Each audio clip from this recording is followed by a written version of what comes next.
When my father's and brother's blood stained my hands, I realized that life is real, instant, and extremely shocking. Before I begin this story that I've kept hidden for decades, let me ask you watching. Please subscribe to the channel, like this video, and comment which city you're listening from. Each of your comments is like a warm hug to this old lady's heart. My name is Mary Dolan Johnson, but everyone here in Appleton, this little corner of Vermont where the cold makes you believe you're not really in America, knows me as Grandma Mary from the square. I'm 78 years old. My fingers aren't as nimble as they once were.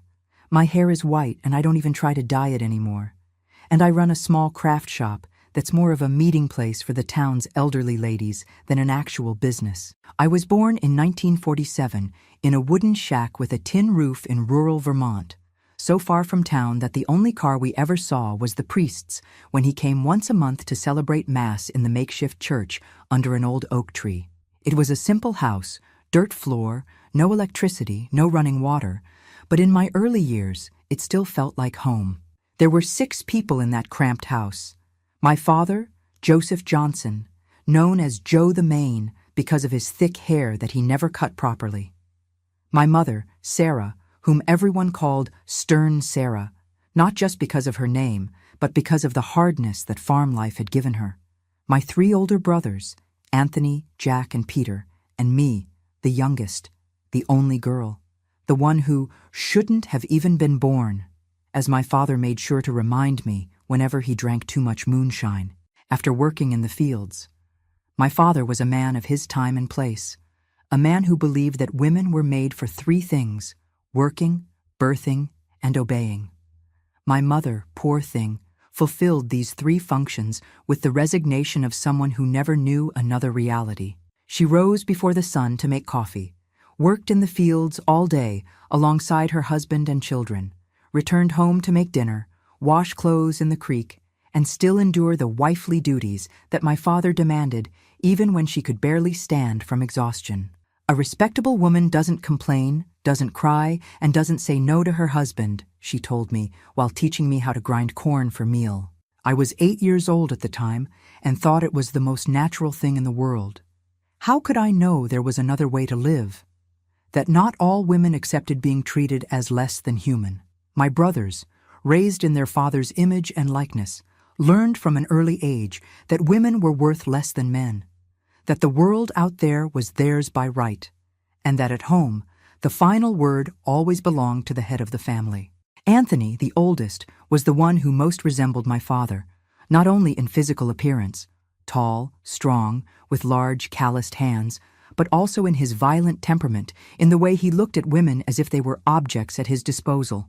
My childhood was divided between hard work in the fields, household chores that my mother taught me from when I could barely reach the wood stove, and the few moments of joy I found hidden under the old maple tree, reading old books that the rural school teacher lent me. I studied until 3rd grade, when my father decided that a girl already knew how to read and count enough, and took me out of school to help more at home. "What's more schooling for? You'll just get married and have children anyway," he said, considering the matter closed, as he always did. I cried for days hidden in the barn, but it did no good. In our house, Joe the Maine's word was law, and no one, not even my mother, dared to contradict him. It was when I was 14 that things began to change. My girl's body began giving way to a woman's curves, despite the little food we had. I began to notice different looks from men when I went to the town market to sell vegetables from our garden. Looks that made me uncomfortable, that seemed to undress me without touching. But no look gave me more fear than that of my own brother, Anthony. He was 22 at the time, already a grown man, working in construction in town, returning home only on weekends. It was on one of these weekends that I noticed, for the first time, the way he looked at me when he thought no one was watching. A look that wasn't from brother to sister, that made my blood freeze in my veins and my heart race with fear. I told my mother in a whisper while we washed clothes in the creek, far from the ears of the men of the house. "Nonsense, girl. He's your brother, blood of your blood. You're imagining things," was her response, without even raising her eyes from the clothes she was scrubbing hard on the stone. But I wasn't imagining. I knew I wasn't. And I started doing everything to never be alone with Anthony, to always have someone nearby, to never cross his path when he returned from town with the moonshine already going to his head. Time passed, and the situation at home got increasingly difficult. The drought of 1962 destroyed almost all our crops. Money, which was already scarce, became even more so, and my father's temper, which was never the best, soured completely. The beatings my mother received, which used to be sporadic, became almost daily, always for the smallest reason: cold food, poorly ironed clothes, or simply because he needed to take out his anger on someone for seeing life so hard. My dear friends who have followed me this far, I want to take a pause to sip some water. If you're enjoying my story, even though it's so sad, leave your like and comment which city you're watching from. Each of your comments is a ray of sunshine that illuminates this old lady's heart. It was during this difficult period that my maternal grandmother, Mrs. Josephine, who lived alone in a small house in town, began to get sick. My mother, being an only child, was the only one who could take care of her. After much discussion, my father allowed her to spend a few days a week in town, caring for her sick mother, but only on the condition that I take over all her duties at home. "If you don't manage the work, you'll get beaten until you learn," he warned on the morning my mother left for the first time to town, a bundle of clothes under her arm and her eyes full of concern at leaving me alone with those men. The first weeks were for adaptation. I woke up before dawn to prepare breakfast, made lunch, dinner, washed, ironed, cleaned, all under the critical eye of my father and the other look of my brother Anthony. My other brothers, Jack and Peter, had already left home by this time, one working at a lumber mill in Maine, the other trying his luck in Chicago. It was just the three of us in that house that each day seemed more suffocating. It was on a Thursday, the day my mother always went to town, that what I had feared so much happened. I was in the small makeshift bathroom at the back of the house, bathing with water I had carried in buckets from the creek, when I heard the door open.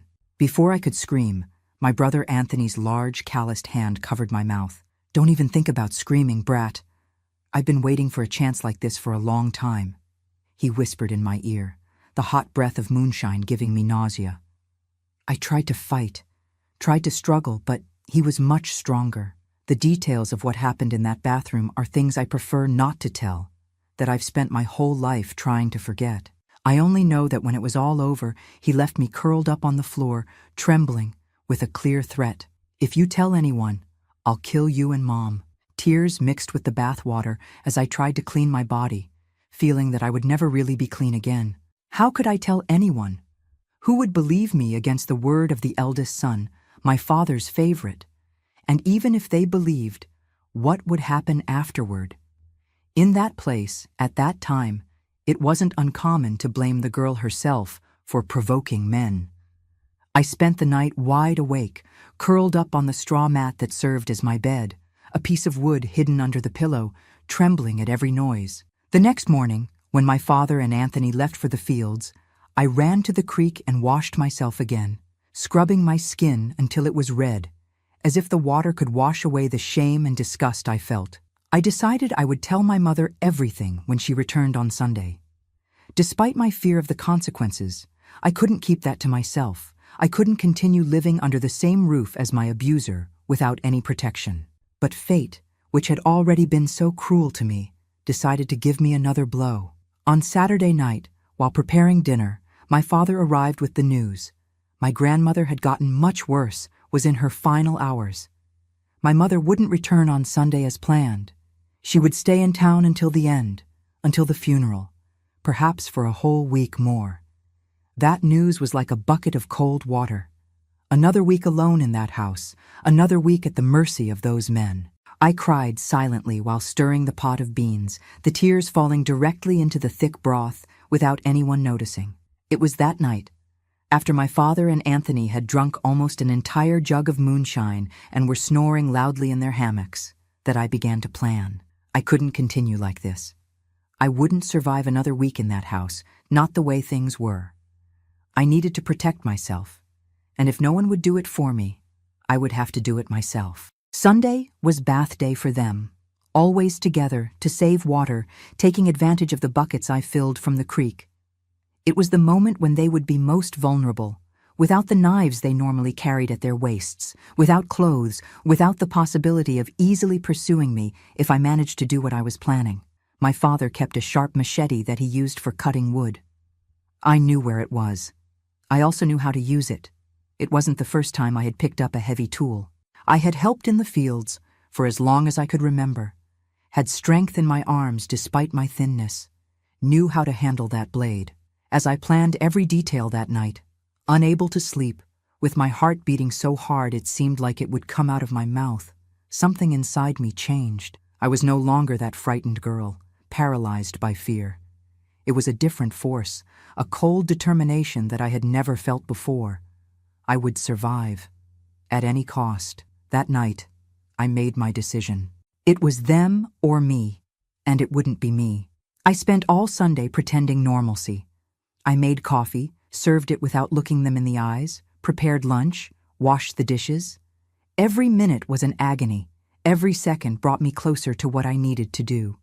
Fear mixed with a cold determination I had never felt before. When the sun began to set, I filled the buckets for their bath as I always did. But this time, there was a different detail. The machete that my father used for cutting wood, the one he always kept sharp as a razor, wasn't in the corner of the kitchen where it usually stayed. It was hidden inside the bathroom under one of the buckets. What happened in that bathroom changed my life forever. I'm not proud, but I don't regret it either. I did what I had to do to survive. When I finished, there were 2 fewer lives in that house and blood on my girl's hands that would never be a girl's hands again. I cleaned everything carefully. I washed the machete in the creek, scrubbed the bathroom floor, dragged the bodies to the hole my father had started digging for a cistern. I covered everything with dirt, stones, dry branches. The moon was my only witness. Before dawn, I was already on the road with a small bundle containing my few clothes and the money I found hidden in the kerosene can. I walked all night to town, where my mother was watching over my grandmother's body. I rehearsed every word during that walk. What would I say? How would I explain the sudden disappearance of the 2 men of the house? The story I invented was simple. I had heard them talking about going to the gold mines in California, where they said there was gold. Then, they had a bad fight and left, each going their separate way. At that time, it was common for men to abandon their families in search of a better life, of fortunes they almost never found. When I arrived at my grandmother's house, I found my mother sitting next to the body, her eyes swollen from crying so much. She saw me arrive and opened her arms, without the strength to ask why I was there. "They left, Mom," I said simply, when she finally asked about my father and my brother. "They had a big fight and left." She nodded without the energy to question more. The grief for her own mother consumed all her strength. Perhaps deep down, she even felt relief. Who can say? My grandmother was buried the next day. A simple coffin, a wooden cross, few people to say goodbye. After the burial, I looked at my mother and saw a woman broken by life. We couldn't go back to that house in the middle of nowhere with its terrible memories and buried secrets. "And now, Mom? Where will we go?" I asked, holding her hand, feeling the hard calluses from years of work in the fields. "We stay here," she replied, looking at the small adobe house my grandmother had left. "This house is now ours. We start over." And so it was. In the following weeks, we adapted our lives to the town. My mother washed clothes for wealthier families. I helped clean houses. We slept on a mattress on the living room floor, ate what we could buy with the little money we earned. It wasn't much, but it was a roof over our heads, away from those ghosts. But ghosts, my dears, sometimes follow us even when we think we've left them behind. At night, when I closed my eyes, I saw that scene again. The machete, the blood, their eyes as life drained away. I would wake up screaming, in a cold sweat, smelling the metallic scent of blood, as if it were still on my hands. My mother thought it was longing, that I was crying for the father and brother who had gone away. "They'll come back someday, daughter," she would say, trying to console me. "When they gather money in the gold mines, they'll come back to get us." How could I tell the truth? How could I destroy the last hope she had? So I swallowed the tears, nodded, and carried my secret in silence, like a tumor growing inside me. It was during this time that I began to cough. At first, I thought it was just a cold, But the cough wouldn't go away. It came with fever at night, with a fatigue that seemed to drain all my strength. My mother, already weakened by the loss of her own mother, now consumed herself with worry for me. "It's just a cold," I repeated, trying not to worry her more. "Tomorrow I'll be better." But I didn't get better. The cough worsened. I began to sweat so much at night that I would wake up with the mattress soaked. I lost so much weight that my ribs showed under my thin skin. The town doctor, called by one of my mother's employers, who saw my condition, made the diagnosis: tuberculosis, probably contracted during the days I spent by my dying grandmother's side. My loves who are listening to me, have you ever received news that seemed like the end of the world? A diagnosis that was almost a death sentence? At that time, tuberculosis was serious, especially for a poor rural girl, without resources for proper treatment. Leave in the comments if you've ever gone through a similar ordeal, or know someone who has faced a serious illness. Knowing that we are not alone in our struggles helps carry the burden. "We need to admit her to a sanatorium," the doctor told my mother. "There's no adequate treatment here. In New York, perhaps." New York was like another world to us. A distant, gigantic city full of tall buildings and people too hurried to notice two poor rural women. But it was also our only chance. "I won't let my daughter go alone," my mother declared, with a firmness I hadn't seen in her for a long time. "If she goes, I go too." That's how, 6 months after leaving the farm with blood on my hands and a heavy secret in my heart, I found myself on an endless bus journey to New York. The cough tore at my chest, the fever came and went, sometimes so high that I was delirious. My mother, sitting beside me, held my hand as if she could anchor me to life with just that touch. We had little money, almost no luggage, just the address of a distant countryman who had migrated years before, and they said, had done well in the big city. He was the brother of a neighbor from town, a man we barely knew, our only hope in a huge and indifferent city. When we arrived at the bus station in New York, it was already night. A cold, damp night, so different from the hot, dry nights of rural Vermont. My mother, who had never left the interior of Vermont, looked frightened at the tall buildings, at the lights, at the crowd moving hurriedly around us. Luckily, that countryman came to get us. Mr. Manuel, a middle-aged man with a northeastern accent, already diluted by years in the capital, took us to a small room at the back of his house in the outskirts. The next day, he helped find the sanatorium, got the papers for my admission, even lent money to my mother to rent a room in a nearby boarding house. The St. Elizabeth Sanatorium would be my home for the next 9 months. A sad place, with gray walls and the smell of disinfectant, where the constant sound of coughs and moans of pain was only interrupted by the siren announcing meals or bedtime. There, lying on a narrow bed, staring at the cracked ceiling day after day, I began to relive that afternoon in the bathroom on the farm, not only with guilt or fear, but with a strange sense of detachment, as if it had happened to someone else. Visits were allowed only on Sundays, for half an hour. My mother never missed one. She always arrived bringing some fruit, a cookie, any small treat she could buy with the money she earned as a domestic in a family home. She would sit beside my bed, hold my increasingly thin and transparent hand, and tell stories of the big city, of things she had seen, of people she had met. "How are my father and my brother? Have they sent news?" she would always ask, her feverish eyes fixed on my face as if she could extract the truth from me just by looking. "Not yet, Mom," I would answer, averting my eyes, pretending to adjust the sheet. "But they will soon.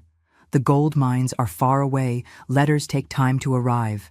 It was a necessary lie, I told myself, a lie to protect her, to give her a little hope in those difficult days. Sometimes, I caught myself inventing elaborate details, that they had found gold, that they were saving money to come get us, that soon we would all be together again.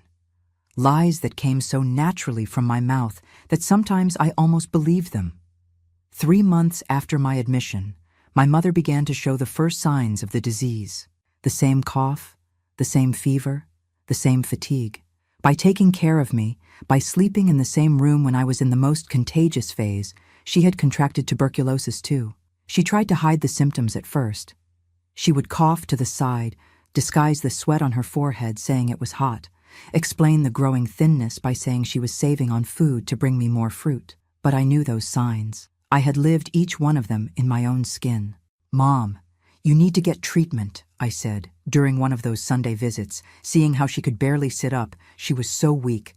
"Please go to the doctor." "Nonsense, daughter. It's just a cold. It will pass soon," she replied, using the same words I had used months before. But it didn't pass. The following week, she didn't come to visit me, nor the next. When I finally received news, it was through Mr. Manuel.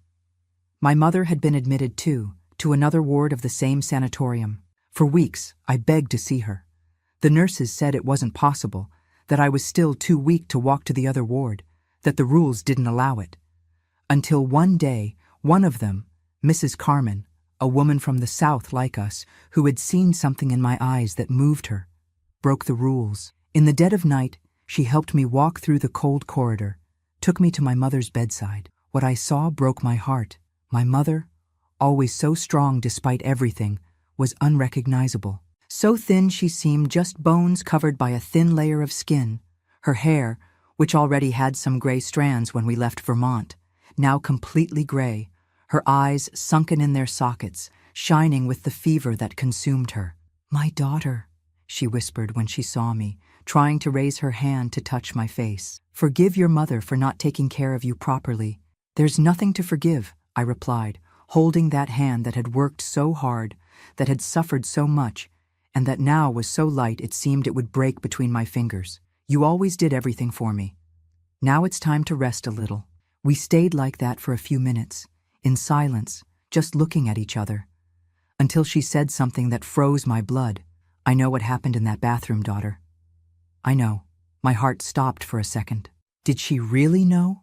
Had she somehow discovered the truth? Or was it just the fever's delirium speaking? "What are you talking about, Mom?" I asked, my voice trembling, my heart racing. "About the bathroom, the machete, the blood," she whispered, her glazed eyes fixed on some point beyond my shoulder, as if seeing something I couldn't see. "I saw everything. In a dream, I saw you." Tears streamed down my face as I held her hand, unable to deny, unable to confirm. She knew. Somehow, through the mysteries that connect mothers and daughters, she had seen the truth. "They deserved it," she continued, her voice just a breath. "I know what Anthony did to you. I always knew he would someday. He was just like his father." I hugged her tightly, openly sobbing now, not caring about the other patients sleeping around us. It was as if an immense weight had been lifted from my shoulders. She knew and didn't condemn me. She knew and understood. "Forgive me, Mom," I whispered between sobs. "Forgive me for not telling you, for lying to you." "There's nothing to forgive, daughter," she said, her voice getting weaker. "You did what I never had the courage to do. You freed yourself. Now you need to live. Live for both of us." Those were her last words. The next morning, I received the news that Mrs. Sarah had passed away during the early morning, alone, with no one to hold her hand in that final moment. The burial was simple. Just me, who had special permission to leave the sanatorium for a few hours, Mr. Manuel, and the gravedigger. A cheap coffin, a shallow grave in the outskirts cemetery, some wildflowers that Mr. Manuel gathered on the way. There was no money for more, no relatives to share the costs or the pain. I returned to the sanatorium that same day, more alone than ever. At 17, I had lost everything: father, mother, brothers, home. I had nowhere to return to, no one to return to. I had only a heavy secret and the tuberculosis that was slowly yielding to the medicines. But in my mother's last words, I found a kind of absolution. She knew and understood. She hadn't condemned me. She had asked me to live, to move forward, to find a different path than the one she had. It was this request, this last wish of hers, that gave me strength to fight against the disease, to cling to life when it would have been so easy to simply give up. In the moments of greatest despair, when the fever made me delirious and the pain in my chest was almost unbearable, I remembered her words, "Now you need to live. Live for both of us." And so I did, my dears. So I did. I was discharged from the sanatorium 9 months after entering. I had lost so much weight that my clothes seemed to belong to someone else. In the mirror, I saw an old young girl with sunken eyes and skin stretched over visible bones. But I was alive. I had survived. And I carried a silent promise made to my mother on her deathbed, to live the life she never had a chance to live. Mr. Manuel, that countryman who welcomed us when we arrived in New York, helped me in my first steps outside the hospital. He arranged a small room at the back of his house for me to stay until I found work and could support myself. "You can't go back to the farm, girl," he said. "Tuberculosis can return if you don't take proper care. Stay here. Start a new life." That made sense. Not just for fragile health, but because I had nothing and no one waiting for me in Vermont. Only painful memories and 2 bodies buried in a distant yard. I started working as a domestic in the house of an Italian family in Brooklyn. Mrs. Eleanor, the employer, was an elderly lady who had lived alone since her husband died and her children had returned to Italy. A rigorous woman, but fair, who didn't mind my heavy accent or my lack of experience in big city houses. "I see in your eyes that you already carry too much sadness for someone so young," she told me on the first day. "Here you will find hard work, but also respect." And so it was. I worked Monday to Saturday, from 7 in the morning to 6 in the evening, with only an hour for lunch. The salary was low, but it included meals and a roof over my head. It wasn't much, but it was a start. A fresh start. Gradually, I learned to live with my secret. The nightmares still came, but less frequently. My hands no longer trembled when I saw a machete or other cutting object. Guilt, yes, never completely abandoned me. Not for what I had done. I never regretted that. But for the price my mother ended up paying. If I hadn't done what I did, if we had continued in that miserable life, perhaps she wouldn't have contracted tuberculosis. Perhaps she would still be alive. These thoughts haunted me on lonely nights in the maid's room at the back of Mrs. Eleanor's house. Those of you who have been listening to me this far, my dears, do you know what it's like to live carrying a what-if on your back? Like a stone that you can never remove, that weighs more on some days, less on others. But that is always there? Tell me in the comments if you've ever gone through something similar. And where are you watching this video from? Knowing that there are people listening from every corner of this country warms my heart. It was on a Sunday, my only day off, that my life began to really change. I was in Central Park, sitting on a bench, watching families walking with their children, couples holding hands, a whole life that seemed so distant from my reality. A young man was playing ball with his friends nearby. At one point, the ball escaped and came to rest at my feet. When I got up to return it, our eyes met. He smiled, a simple smile, without ulterior motives, just a silent thank you. Something in that look, a kindness, a sincere curiosity, moved me in a way I had never felt before. "Thank you," he said, taking the ball. He hesitated for an instant, as if he wanted to say something more, but his friends were calling him back to the game. The following Sunday I returned to the same park, sat on the same bench. I wouldn't admit it to myself, but I was hoping to see him again. And he appeared. This time, alone, walking slowly, like someone who is in no hurry and has no commitments. "You were here last week," he said, stopping near my bench. It wasn't a question, but a statement. "You were too," I replied, feeling my face blush. "Charles," he introduced himself, extending his hand. "Mary Dolan," I said, shaking his hand quickly, unaccustomed to this type of contact. "But everyone calls me Mary." We began to talk timidly that day, and then we met, by chance, on the following Sundays. Charles was the son of rural migrants like me, but had been born in New York. He worked as a delivery boy at a neighborhood pharmacy, dreamed of having his own business one day. He had gentle eyes and strong hands that never tried to touch me without permission. Gradually, in Sunday meetings that became a ritual, I began to open up. I told him about my childhood in rural Vermont, about the mother who had died of tuberculosis, about the brothers who had gone their own ways. I spoke of the drought, the poverty, the difficulties, but I never mentioned the bathroom. I never spoke of the machete. I never told about the bodies buried in the yard, not for lack of trust in Charles, who proved with each Sunday to be a different man from all I had known. But because some things are too big, too heavy to share, even with those we love, because yes, gradually, I found myself in love with him, with the calm way he spoke, with the way he really listened when I told him something, with the simple but honest dreams he had.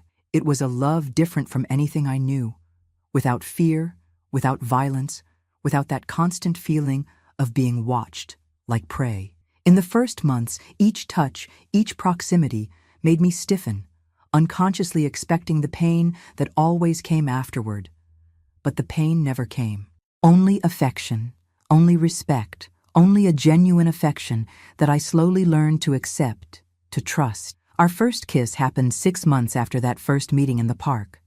We were sitting on a bench in Union Square, watching the pigeons fight over breadcrumbs. Charles turned to me, asked permission with his eyes before approaching. It was a shy kiss, brief, but it made my heart race like never before. When we separated, I saw concern in his eyes. "Did I do something wrong?" he asked, noticing my trembling hands.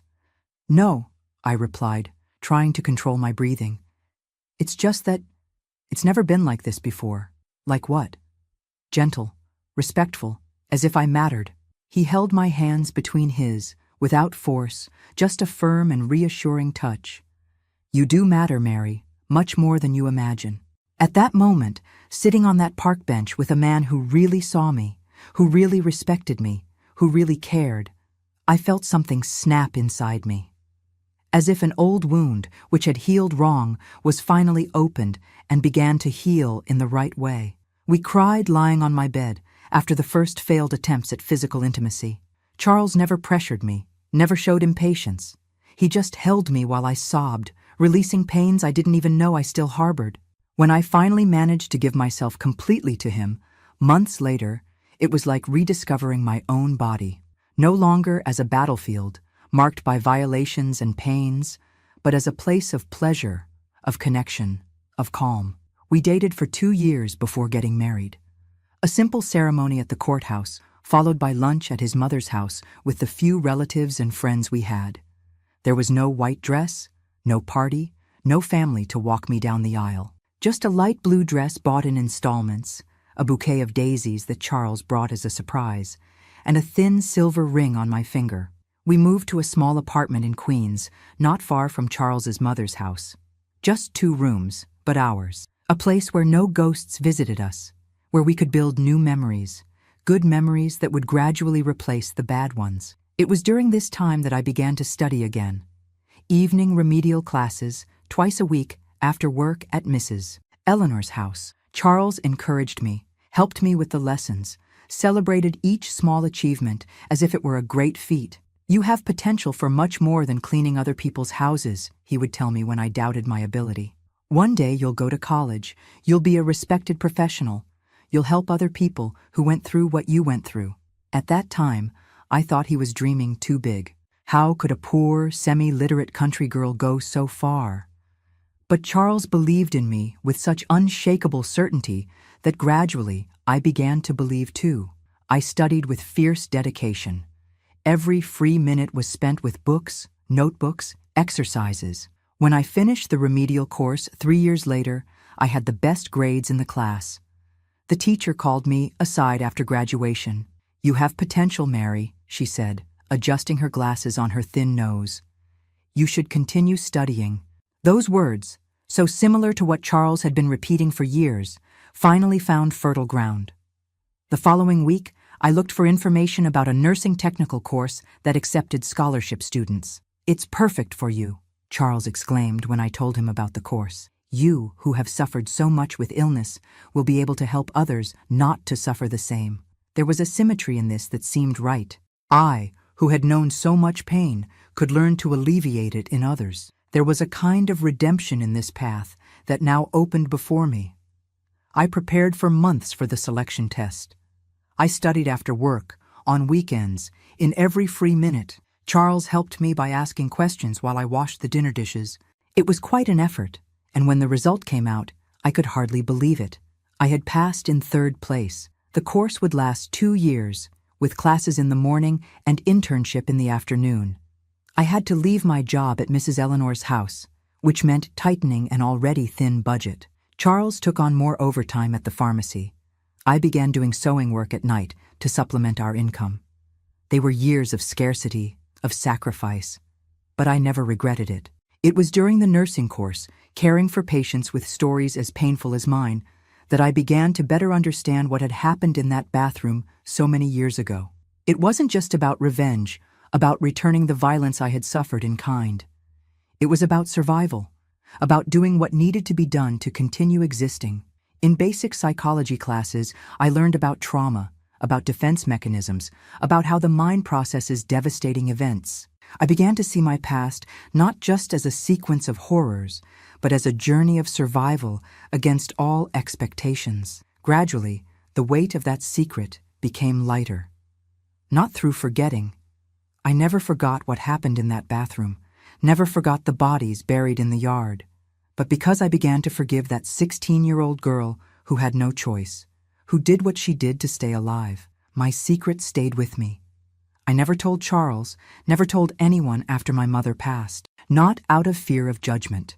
With time, I learned that what others think of me matters less than what I think of myself. But because some stories are ours to carry, some scars are marks of battles we fought alone. Charles sometimes noticed my distant look when something made me remember those days. A news story in the paper, a similar case during my internship, the smell of wet earth after rain. In these moments, he would just hold my hand without questions, respecting the silence I needed. It was one of the many reasons why I loved him more each day.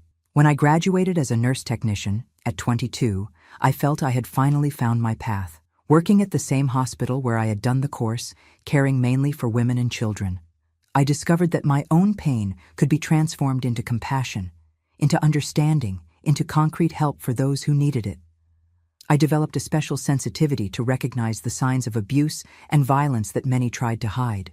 I knew how to identify the look of a woman who lived in fear inside her own home because it was the same look I saw in the mirror throughout my adolescence. I recognized in children the same behaviors I had adopted to survive. The way of shrinking when someone raised their voice, the startling at the slightest unexpected touch. Many times, I was the first to notice that fall down the stairs was actually a punch, that those playful bruises were actually signs of something much worse. In the 70s, these things were still treated as family problems in which no one should interfere. But I interfered. Discreetly, offering information, offering a word of support, sometimes just a look that said, "I know, I understand, you are not alone." Each woman I managed to help, each child I managed to protect, was as if I were saving a bit of myself. As if, through them, I could give the girl I once was the help I never had. The perfect plan, after all, hadn't just been that Sunday afternoon in rural Vermont with a machete hidden under a bucket. The perfect plan was this: to survive, rebuild, transform pain into purpose. It was to use scars not as reminders of what hurt me, but as maps to help others find their own way out of hell. While many plans in life fail, this one, the most unlikely of all, was working. Each day, each month, each year, I moved a little further away from that wooden house, from that bathroom, from those ghosts. Not through forgetting, but through growth, like a tree that, planted in poor soil, finds strength to grow toward the sun, its roots always firm in the earth that saw it born, but its branches increasingly higher, seeking the light. When I finished the nursing course, my life finally seemed to be on track. I was married to a good man, had a respectable profession, a roof over my head. But inside, I still carried that weight. It was no longer a crushing stone like in the first years, but a constant presence, like a shadow that lengthens or shortens, depending on the light, but never completely disappears. I worked mainly with women and children in the hospital. It wasn't a conscious choice at first, but over time, I realized it was where I felt most useful, where I could really make a difference. I had a special ability to identify signs that no one else noticed, the way a woman would shrink when her husband entered the room, the look of a child that would avert when they mentioned the father or uncle. "How do you know?" "Dr. Robert," the head physician of pediatrics, once asked, after I identified signs of abuse in a girl everyone thought was just shy and clumsy. "How can you see what no one else sees?" "I recognize the look," I simply replied. "I've seen it in the mirror many times." The doctor didn't insist, respecting my silence about my own past. But from that day on, he began to call me whenever he suspected similar cases. Over time, I became a kind of reference in the hospital for this type of situation. It was 1975, a time when domestic violence was still treated as a private matter, when child abuse was often ignored or minimized. There were no women's police stations. There were no specific laws to protect victims. There wasn't the social awareness we have today, even if still imperfect. Amid this scenario, I began to do what I could. With the limited resources I had, I would talk privately with women I identified as victims, offer information about shelters that were beginning to appear in the city, sometimes hide a patient in the hospital ward for longer than necessary, just to give her a few days of peace while trying to find a way out. It wasn't much, but for some, it was what made the difference between life and death. For many, it was the first time someone said, "I believe you," when they told their stories. It was in one of these patients that I saw myself reflected as in a mirror distorted by time. Jane, a fictitious name we used in the records to protect her, was 15 when she arrived at the hospital with serious injuries. Her father and older brother claimed she had fallen down the stairs, but the bruises in different stages of healing told another story. When I finally managed to speak to her alone, I saw in her eyes the same terror I knew so well. The same certainty that no one would believe, that nothing would change, that the only escape would be death, hers or theirs. "I know what's happening," I said, holding her hand carefully to avoid pressing the bruises. "And I want you to know that you have a choice. There is a way out." She looked at me as if I had just spoken in another language, something completely incomprehensible. The idea of choice, of a way out, seemed an alien concept to someone who lived imprisoned by fear and violence. In the days that followed, while caring for her physical wounds, I also began to work on those invisible, harder to heal. I would talk to her whenever possible, telling stories of other women who had managed to escape, who had rebuilt their lives. I never mentioned my own story, but it was there, between the lines, in the conviction with which I said, "It is possible to start over." Loves who have been following me this far, do you know what it is to see someone find hope after so long in the dark? It's like watching a wilting flower that suddenly, with a little water and light, begins to open again. If this story is touching your heart, leave a comment saying where you're watching from. Knowing that I'm not alone telling these difficult memories gives me strength to continue. Jane stayed in the hospital for almost 2 months, far beyond what was necessary for her physical injuries. Dr. Robert, understanding the situation, helped with the paperwork, inventing complications that justified the prolonged hospitalization. We used this time to articulate a way out for her, a shelter for women in upstate New York, new documents, the chance to start from scratch, away from those who hurt her. The night before she left, we sat in the small hospital garden, looking at the stars that were barely visible because of the city's lights. "How will I know if I'm doing the right thing?" she asked, her voice still fragile, but with a touch of determination that wasn't there when she arrived. "You won't know," I answered honestly. "We never know if our choices are right until long after we make them. But I do know that staying where you were wasn't an option. Any different path is already a step toward liberation." The next day, I accompanied Jane to the bus station. No social worker could go. The case hadn't been officially reported to the police, as they rarely were at that time. So it was just me, a nursing technician, exceeding my duties, risking my job to ensure that girl reached the shelter safely. As we waited for the bus, she held my hand tightly. "Will everything be okay?" she asked, fear and hope fighting in her eyes. "It will," I replied, trying to convey more certainty than I felt. "It will take time. It will hurt. There will be days when you'll want to go back. But one day, you'll wake up and realize that you're free, that you survived, that you won." When the bus departed, taking Jane to her new life, I stood on the platform for a long time. Something had changed inside me. A door I had kept locked for years, guarding my darkest secrets, had opened just a crack, letting in a bit of light. That night was a turning point. I returned home different. Charles noticed immediately. "Did something happen?" he asked as I prepared dinner, quieter than normal. "Yes," I answered, without going into details. "But it was something good, something important." He didn't insist. It was one of the qualities I loved most about him. He knew how to respect my silences, my spaces, my shadows. After that night at the bus station, something awakened in me. It wasn't enough to help one or another woman who by luck crossed my path at the hospital.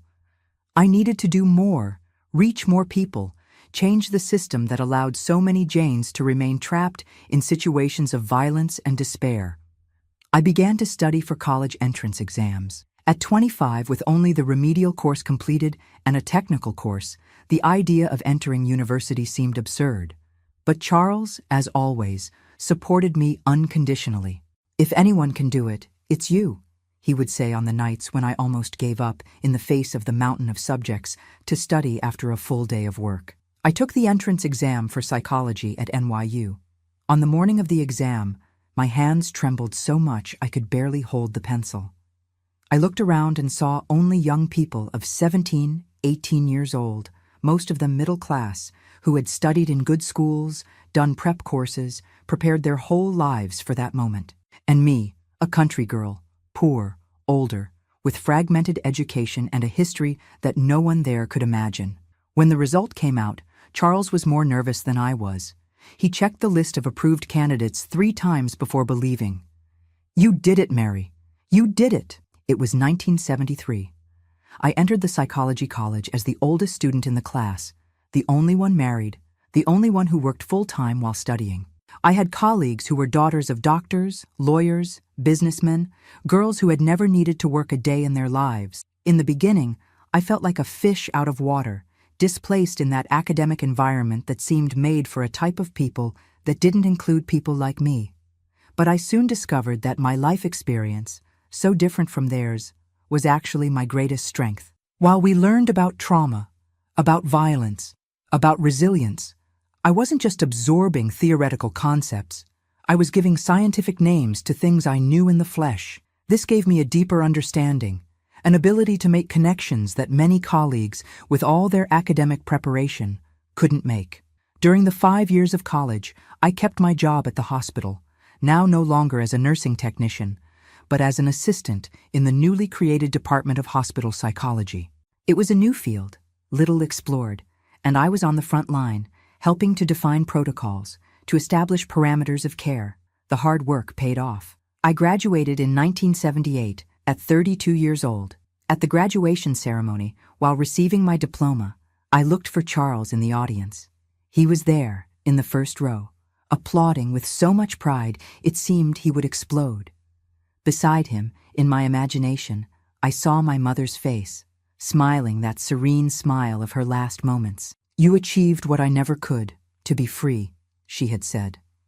And I was, finally, truly free. Free from fear, free from shame, free from the crushing weight of the secret. Not because I had forgotten what happened in that bathroom, I never forgot that, but because I had transformed that pain into purpose, that darkness into light to guide others who were still lost in the shadows. I began to work as a clinical psychologist, specializing in trauma and violence. I kept my job at the hospital, now as part of the official clinical staff, but also opened a small office where I attended mainly women and children victims of violence. In the early 80s, with the country beginning to change its views on domestic issues, social movements gaining strength, discussions about women's rights emerging with more vigor, I found space and voice to take this work beyond the limits of the office and the hospital. I began to give talks at schools, at neighborhood associations, at churches. I spoke about domestic violence, about child abuse, about how to recognize the signs, about where to seek help. At first, I faced resistance. People didn't want to hear about these unpleasant subjects, but gradually, very gradually, things began to change. In 1982, together with other women, psychologists, social workers, lawyers, I founded the first shelter for victims of domestic violence in our region. A safe place where women and their children could stay temporarily while rebuilding their lives. We fought for years to get funding, faced threats from violent men who wanted to recover their wives, had to change address several times for security reasons. But we never gave up. Charles, as always, was by my side every step of the way. Even when work took so much of my time that we barely saw each other, even when I received threats by phone from furious husbands whose wives I had helped escape, he never suggested I stop, never complained, never made me choose between my purpose and our marriage. "What you do is too important," he would say when I felt guilty for spending so much time away from home. "You're saving lives. How could I ask you to stop?" We didn't have children. Tuberculosis had left sequelae in my reproductive system, making pregnancy impossible. At first, this deeply saddened me. But over time, I realized that perhaps it was part of the universe's greater plan. The dozens of children I helped over the years, whom I temporarily sheltered in the refuge, whom I saw grow and recover from trauma, became in some way my daughters and sons. True liberation, I realized over these years, didn't come on the night I buried those bodies in the yard of the wooden house. That was just the first stage, necessary but insufficient. True liberation came gradually, with each woman I helped find her own way out of hell, with each child who managed to smile again after so much suffering. True liberation came when I understood that my story, however painful it might be, didn't define me, that I could use it not as a chain that tied me to the past, but as a tool to build a better future, for me and for others, that the greatest revenge against those who tried to destroy me wasn't killing them, but living fully, loving deeply, and helping others do the same. I never saw Jane again after that night at the bus station, but years later, we received at the shelter a young mother fleeing from her violent husband. While telling her story, she mentioned the nurse who had helped her escape from her father's and brother's house years before, who had given her courage to believe that she deserved a better life. She said that one day I would wake up and realize that I was free, that I had survived, that I had won, she recounted, holding her small child in her arms. And she was right. That's why I'm here now, seeking help again. Because I know I can start over once more. At that moment, I understood that liberation is not a single event, but a continuous process. That sometimes we need to free ourselves several times throughout life, from the different prisons in which we find ourselves, and that each time we become a little stronger, a little wiser, a little more free. The frightened girl from the bathroom had finally found peace, not through forgetting, not through denial, but through transformation. What happened that night never ceased to be part of my story, but it ceased to be my entire story. It became just a chapter, painful, yes, but not definitive, of a much larger story of resilience, of purpose, of true liberation. And that, my dears, is the greatest victory we can have over our tormentors, not allowing them to have the last word on who we are and who we can become. The 80s were a period of great transformations in America and in my life. The country was changing its views on domestic violence, social movements were gaining strength, and I was consolidating my work as a psychologist and activist for women's rights. Our shelter for victims of domestic violence became a reference in the region, serving dozens of women and children each year. In 1985, when the National Coalition Against Domestic Violence was expanding its influence, I was invited to participate in a working group that would develop proposals for public policies aimed at confronting violence against women.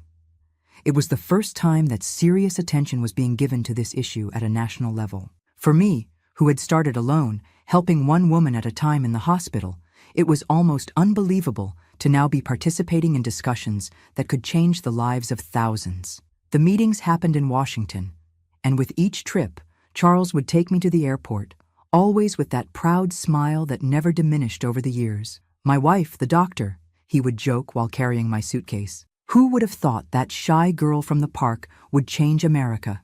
He was exaggerating, of course. I wasn't changing America alone. I was just one voice among many, a worker in the construction of a future where women and children wouldn't need to fear their own homes. But each small victory, a new law passed, a police department trained, a protection program implemented, brought a satisfaction I never imagined I could feel. My loves who have followed the story to this point Can you imagine what it is to see a cause to which you've dedicated your entire life finally begin to be recognized? It's like planting a tree and after decades of watering in dry ground, seeing the first fruits appear. If you're moved by this journey, leave your heart in the comments. I really want to know where you're watching from. In the 90s, I expanded my field of action even more. Besides clinical care, hospital work, and shelter management, I began to teach training courses for professionals who worked with victims of violence, police officers, social workers, nurses, teachers.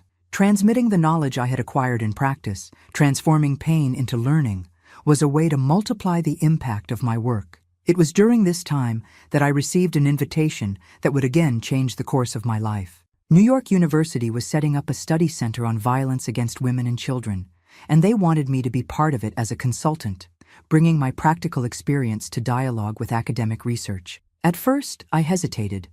I didn't have a master's or doctorate, just a degree in psychology and years of field experience. How could I contribute in such an academically rigorous environment? They're calling you precisely because of that, Charles argued. Because of your experience.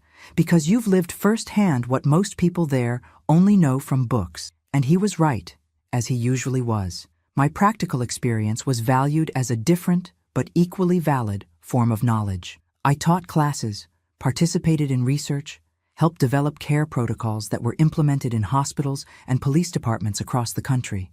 Working at the center made me realize the importance of documenting the knowledge acquired over the years. In 2003, at 57, I published my first book, Breaking the Silence, a practical manual for identification and intervention in cases of domestic violence. It wasn't an academic treatise full of technical terms, but a simple guide, written in accessible language, intended for teachers, health professionals, social workers, anyone who could be the first line of defense for women and children at risk. To my surprise, the book had a much greater reach than I expected.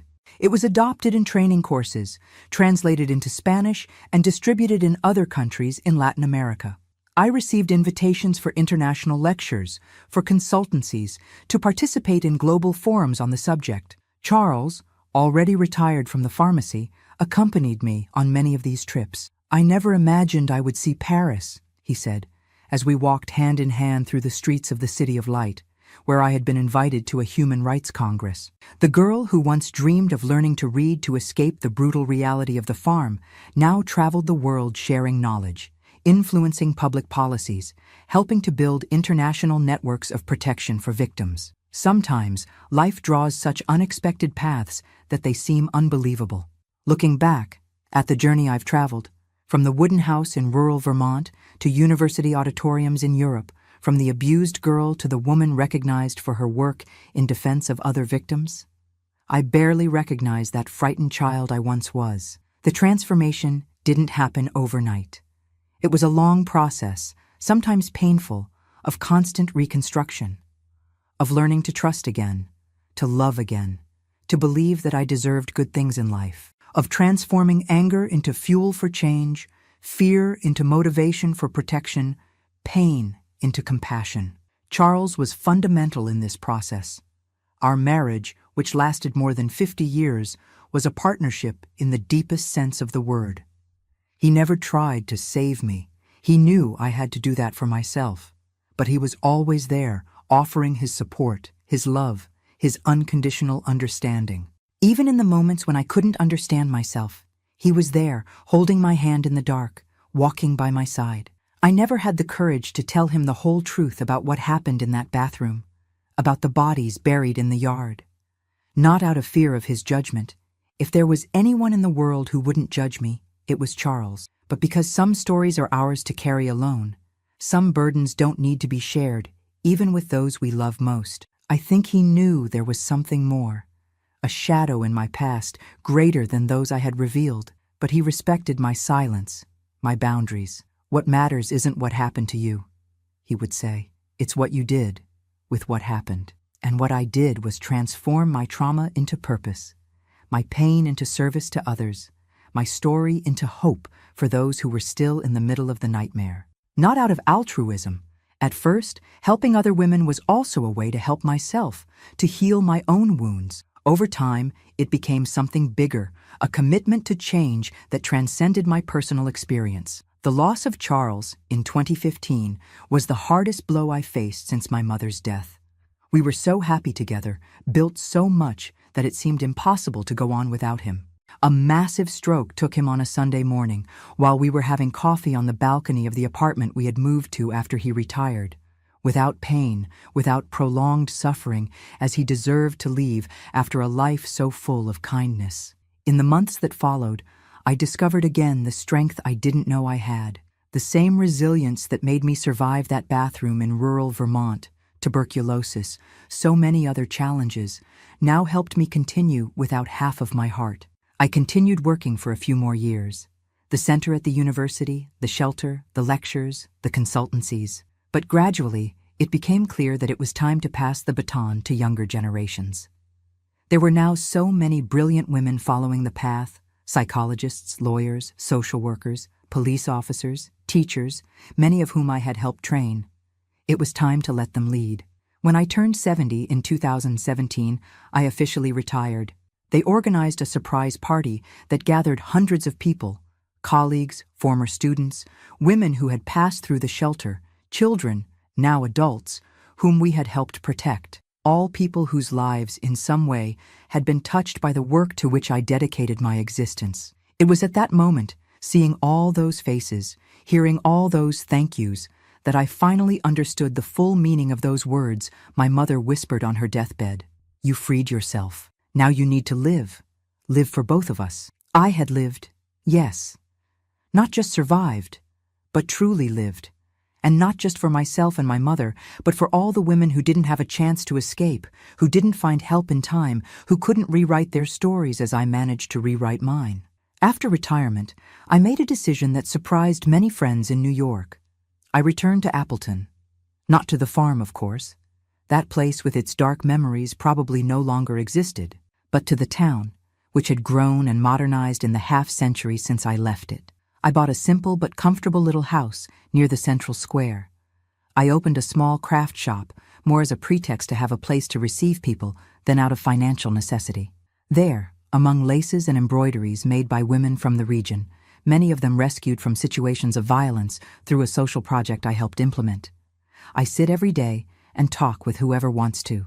The people of the town know me as Grandma Mary from the square, the white-haired lady who tells stories, who listens without judging, who always has a word of comfort.